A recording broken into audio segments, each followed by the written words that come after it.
Cool. Hanging out with Rudy. Is it called Lincoln Park? Karen? What? No, it's the Strands. We went last time. Cool. Hey, what's up? Oh, you don't like it? Okay. All right.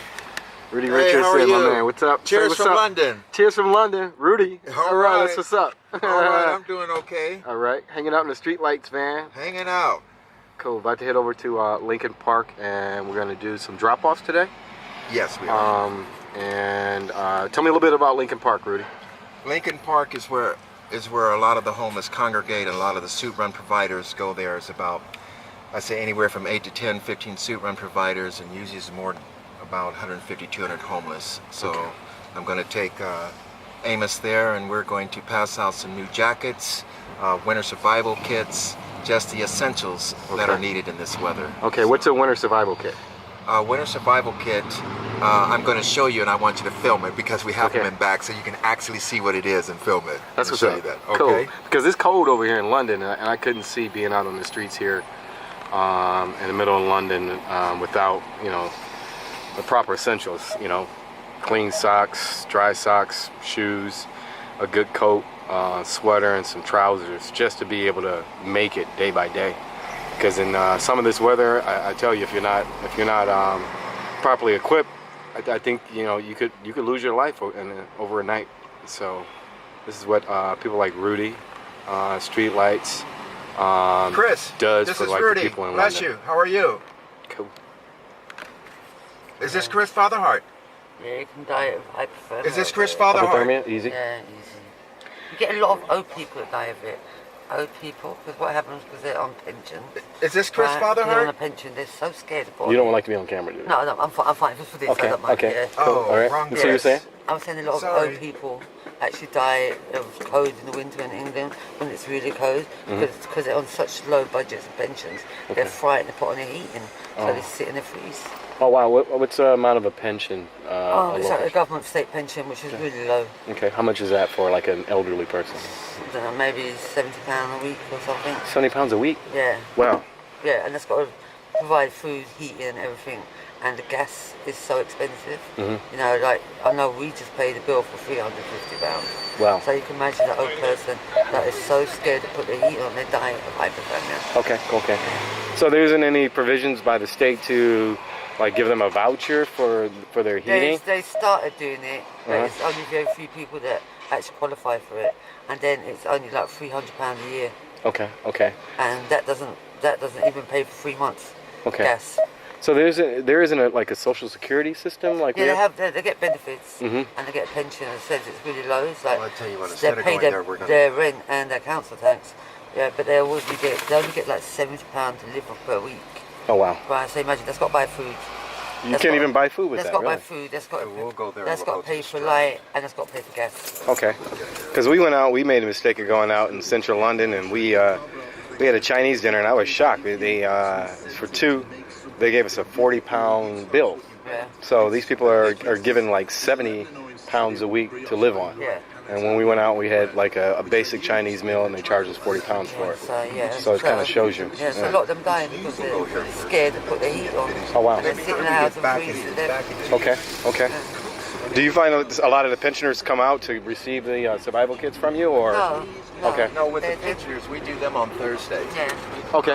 Tell them about the Benbrook House and how we do the elderly. We receive food twice a week from Whole Foods supermarket, and on the Thursday we drop all the food off to an old person's day centre, so that people who live in the area and on the estate can come and get food. Okay. So you get the food from Whole Foods. You bring it to like a central location. Yes. You put out the announcement, and these pensioners can come in. Come with their bags and collect food. That's what's up. Or they can come to our office and get food. Okay, cool. Back to the piazza. And yeah, they drive the wrong way here in London. And I'm still trying to learn how to drive on the left-hand side of the road. This is ridiculous. And then the streets are this narrow. Big, right? I'm trying to dodge. It's lovely though, man. It's lovely. I love this work. Keeps me alive. Keeps me grounded. I was homeless. I was a crackhead. I was a prostitute. know, I have, you know, mental health illness, bipolar, but through the grace of God, and, you know, I'm still crazy, but my heart's in the right place. We all crazy. I've got a few. I'm crazy, but my heart's in the right place. That's what's up. That's what's up.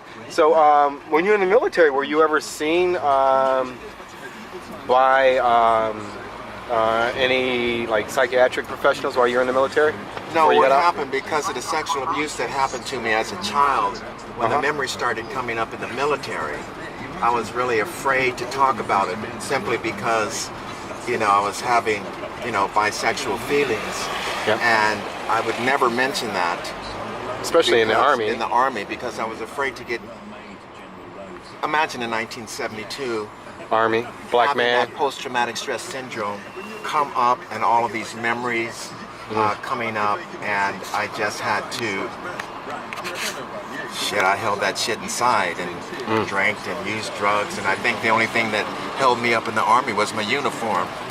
You know, I was faking the funk. I mean, my uniform was starched, was Soldier of the Month, and this and that. I was performing, but at the same time, I was broken inside, and I was afraid to reach out for help. I feel you. That's what it was. I feel you. I feel you. Yeah. So, so you were in 70. From 72 to 76, during the Vietnam era. I joined at 17 years old. My parents had to sign for me. Now, this is during Jimi Hendrix and Janis Joplin era, so, you know, I was smoking like a broke stove, the commercial weed, 4-finger lid. I don't know if you guys remember that. 4-finger lid? Yeah. No, what's that? 4-finger lid. That's a weed where you put it in a plastic bag and you get that much for $10. $10? They call it $10 lid. That ain't happening today, man. That ain't happening today. That'll get you a J or two. Anyway, clean and sober, Yes. you know, through the grace of God. Uh-huh. Only thing I can do is smoke cigarettes. Okay. If I smoke a joint, I'm going back to the crack. So Okay, I understand. my high is doing what I'm doing. I feel you. And then so how did the deportation happen? With, you know, actually getting deported out of the U.S. after being in the U.S. How long? You were in the U.S. for like 43 years? I was in the U.S. for 45 years. And what happened, I was doing a lot of petty thefts. And Okay. in California, if you do more than one, it's a felony. It's a felony, right? yeah.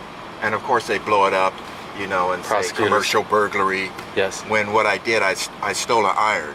Okay. I think the last time, or a blender or something. Okay. And where was this at? This was in Los Angeles. I was living on Skid Row. Okay. I was in About Skid 7 Row. years. I was in Skid Row with Fabian Rabiello. Yeah. I was on Skid Row, Union Rescue, Midnight Mission. You know, Wow. I was. Oh my God, you just don't know. Did you know at the time that there was any help from the VA? The VA. No, I didn't. And when I went to the deportation center, I was in such a state of shock because I paroled out of Chino, and I'm thinking they're gonna give me my civilian clothes, so they gave me this red jumpsuit. I said, oh man, they're gonna take me to the deportation center. Wow. And when I was at the deportation center, there was we had no legal redress. Uh-huh. And Did they know you were a veteran? No. Well, I don't think they really cared at that particular point.